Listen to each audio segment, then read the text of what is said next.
श्री गणेशाय नमः। श्री जानकी वल्लभो विजयते। श्रीमद् वाल्मीकि रामायण 21वां सर्ग। विश्वामित्र के रोषपूर्ण वचन तथा वशिष्ठ का राजा दशरथ को समझाना। राजा दशरथ की बात के एक एक अक्षर में पुत्र के प्रति स्नेह भरा हुआ था।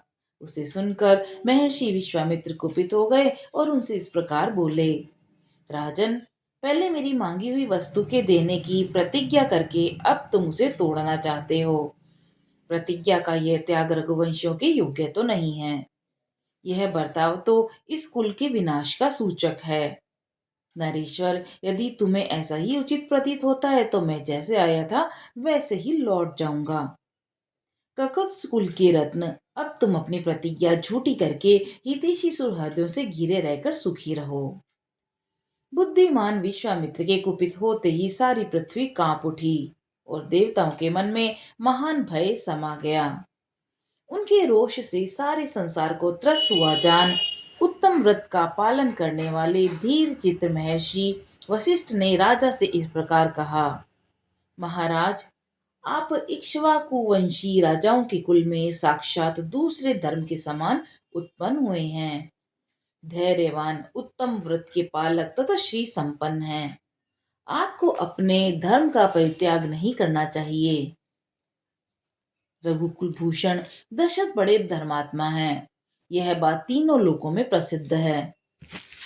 अतः आप अपने धर्म का ही पालन कीजिए। अधर्म का भार सिर पर न उठाइए।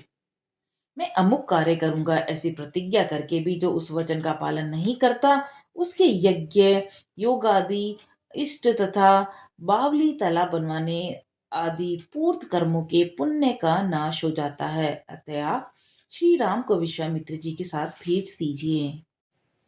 ये अस्त्र विद्या जानते हों या न जानते हों, राक्षस इनका सामना नहीं कर सकते। जैसे प्रज्वलित अग्नि द्वारा सुरक्षित अमृत पर कोई हाथ नहीं लगा सकता, उसी प्रकार कुशिक नंदन विश्वामित्र से सुरक्षित हुए श्री राम का वे राक्षस कुछ भी बिगाड़ नहीं सकते। ये श्री राम और महर्षि विश्वामित्र साक्षात धर्म की मूर्ति हैं। ये बलवानों में श्रेष्ठ हैं। विद्या के द्वारा ही ये संसार में सबसे बड़े चढ़े हैं। तपस्या के तो ये विशाल भंडार ही हैं। चराचर प्राणियों सहित तीनों लोकों में जो नाना प्रकार के अस्त्र हैं, उन सबको ये जानते हैं। इन्हें मेरे सिवा कोई दूसरा पुरुष न तो जानता है और न ही जानेंगे। देवता, ऋषि, राक्षस, गंधर्व, यक्ष, किन्नर तथा बड़े बड़े नाग भी इनके प्रभाव को नहीं जानते। प्राय सभी अस्त्र प्रजापति कुशाश्व के परम धर्मात्मा पुत्र हैं। उन्हें प्रजापति ने पूर्व काल में कुशिक नंदन विश्वामित्र को, जबकि वे राज्य शासन करते थे, समर्पित कर दिया था।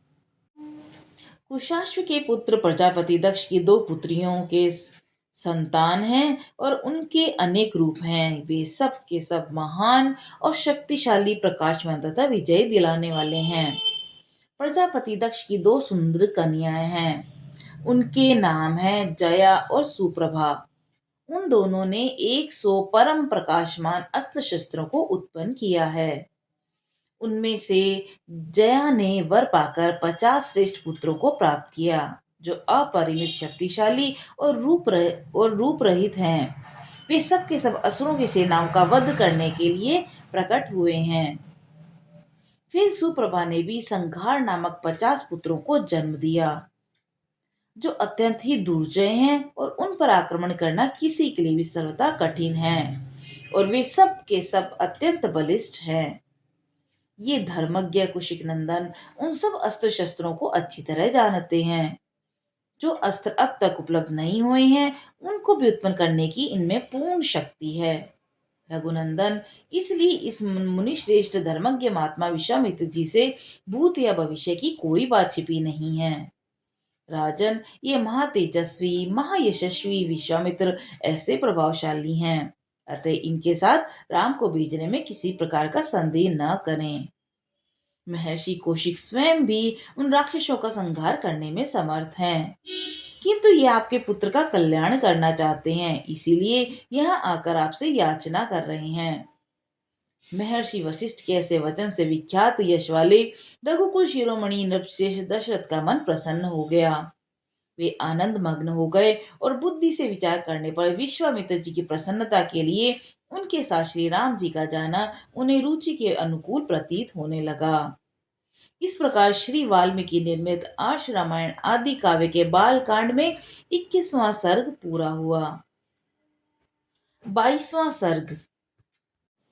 राजा दशरथ का स्वस्ति वाचन पूर्वक राम लक्ष्मण को मुनि के साथ भेजना, मार्ग में उन्हें विश्वामित्र से बला और अतिबला नामक विद्या की प्राप्ति। वशिष्ठ के ऐसा कहने पर राजा दशरथ का मुख प्रसन्नता से खिल उठा। उन्होंने स्वयं ही लक्ष्मण सहित श्री राम जी को अपने पास बुलाया और फिर माता कौशल्या, पिता दशरथ और पुरोहित वशिष्ठ ने स्वस्ति वाचन करने के पश्चात उनका यात्रा संबंधी मंगल कार्य संपन्न किया। श्री राम को मंगल सूचक मंत्रों से अभिमंत्रित किया गया। उसके बाद राजा दशरथ ने पुत्र का मस्तक सूंघकर अत्यंत प्रसन्नचित्त से उनको विश्वामित्र जी को सौंप दिया। उस समय धूल रही सुखदायिनी वायु चलने लगी। कमल नयन श्री राम जी को विश्वामित्र जी के साथ जाते देख देवताओं ने आकाश से फूलों की बड़ी भारी वर्षा की। देव दुदुम्बियां बजने लगी। महात्मा श्री राम जी की यात्रा के समय शंख और नगाड़ों की ध्वनि होने लगी। आगे आगे विश्वामित्र, उनके पीछे पीछे काक पक्षधारी माँ यशस्वी श्री राम और उनके पीछे सुमित्रा कुमार लक्ष्मण जा रहे थे। उन दोनों भाइयों ने पीठ पर तरकश बांध रखे थे। उनके हाथों में धनुष शोभा पा रहे थे तथा वे दोनों दसों दिशाओं को सुशोभित करते हुए महात्मा विश्वामित्र के पीछे तीन तीन फन वाले दो सर्पों के समान चल रहे थे। एक और कंधे पर धनुष, दूसरी ओर पीठ पर तूणीर और बीच में मस्तक। इन्हीं तीनों को तीन फन से उपमा दी गई है। उनका स्वभाव उच्च और उदार था। अपनी अनुपम कांति से प्रकाशित होने वाले वे दोनों अनिंद सुंदर राजकुमार सब और शोभा का प्रसार करते हुए विश्वामित्र जी के पीछे उसी तरह से जा रहे थे जैसे ब्रह्मा जी के पीछे दोनों अश्विनी कुमार चलते हैं। वे दोनों भाई कुमार श्री राम और लक्ष्मण वस्त्र और आभूषणों से अच्छी तरह अलंकृत थे। उनके हाथों में धनुष थे। उन्होंने अपने हाथों की उंगलियों में गोहटी के चमड़े के बने हुए दस्ताने पहन रखे थे। उनके कटी प्रदेश में तलवारें लटक रही थीं। उनके श्रीअंग बड़े मनोहर थे। वे महातेजस्वी, श्रेष्ठ और अद्भुत कांति से उद्भासित हो सब और अपनी शोभा फैलाते हुए कुशिक पुत्र विश्वामित्र का अनुसरण कर रहे थे। उस समय वे दोनों वीर अचिंत्य शक्तिशाली महादेव के पीछे चलने वाले दो अग्नि कुमार स्कंद और विशाख की भांति शोभा पाते थे। अयोध्या से 1.5 योजन दूर जाकर सरयू के दक्षिण तट पर विश्वामित्र ने मधुर वाणी में राम को संबोधित किया और कहा, वत्स राम, अब सरयू के जल से आचमन करो। इस आवश्यक कार्य में विलंब न हो। बला और अतिबला नाम से प्रसिद्ध इस मंत्र समुदाय को ग्रहण करो। इसके प्रभाव से तुम्हें कभी श्रम थकावट का अनुभव नहीं होगा। रोग या चिंता जनित कष्ट नहीं होगा। तुम्हारे रूप में किसी प्रकार का विकार या उल्टफेर नहीं हो पाएगा। सोते समय अथवा असावधानी की अवस्था में भी राक्षस तुम्हारे ऊपर आक्रमण नहीं कर सकेंगे। इस भूतल पर बाहुबल में तुम्हारी समानता करने वाला कोई न होगा। तात रघुकुल नंदन राम चला और अति बला का अभ्यास करने से तीनों लोकों में तुम्हारे समान कोई नहीं रह जाएगा। अनग, सौभाग्य, चातुर्य, ज्ञान और बुद्धि संबंधी निश्चय में तथा किसी भी के प्रश्न का उत्तर देने में कोई तुम्हारी तुलना नहीं कर सकेगा। इन दोनों विद्याओं के प्राप्त हो जाने पर कोई तुम्हारी समानता नहीं कर सकेगा, क्योंकि ये बला और अतिबला नामक विद्याएं सब प्रकार के ज्ञान की जननी हैं। नरश्रेष्ठ श्री राम, तात रघुकुल नंदन, बला और अति बला का अभ्यास कर लेने पर तुम्हें भूख प्यास का भी कष्ट नहीं होगा। अतः रघुकुल को आनंदित करने वाले राम, तुम संपूर्ण जगत की रक्षा के लिए इन दोनों विद्याओं को ग्रहण करो।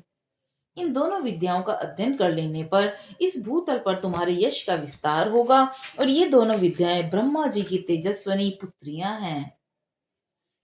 ककुत्स नंदन, मैंने इन दोनों को तुम्हें देने का विचार किया है। राजकुमार, तुम ही इनके योग्य पात्र हो। यद्यपि तुम में इस विद्या को प्राप्त करने योग्य बहुत से गुण हैं, अथवा सभी उत्तम गुण विद्यमान है, इसमें संशय नहीं। फिर भी मैंने तपोबल से इनका अर्जन किया है, अतः मेरी तपस्या से परिपूर्ण होकर ये तुम्हारे लिए बहुरूपिणी होगी, अनेक प्रकार के फल प्रदान करेगी। तब श्री राम आचमन करके पवित्र हो गए और उनका मुख प्रसन्नता से खिल उठा। उन्होंने उन अशुद्ध अंतःकरण वाले महर्षि से दोनों विद्याएं ग्रहण की। विद्या से संपन्न होकर भयंकर पराक्रमी श्री राम सहस्त्रों किरणों से युक्त शरतकालीन भगवान सूर्य के समान शोभा पाने लगे। उसके पश्चात श्री राम ने विश्वामित्र जी की सारी गुरु जनोचित सेवाएं करके हर्ष का अनुभव किया। फिर वे तीनों वहां सरयू के तट पर रात में सुखपूर्वक रहे। राजा दशरथ की वे दोनों शिष्ट राजकुमार उस समय वहां तृण की शैया पर, जो उनके योग्य नहीं थी, सोए थे। महर्षि विश्वामित्र अपनी वाणी द्वारा उन दोनों के प्रति लाड प्यार प्रकट कर रहे थे, इससे उन्हें वह रात बड़ी सुखमय सी प्रतीत हुई। इस प्रकार श्री वाल्मीकि निर्मित आर्ष रामायण आदि काव्य के बाल कांड में 22वां सर्ग पूरा हुआ। बोलो सियावर रामचंद्र जी की जय, पवन सुत हनुमान जी की जय।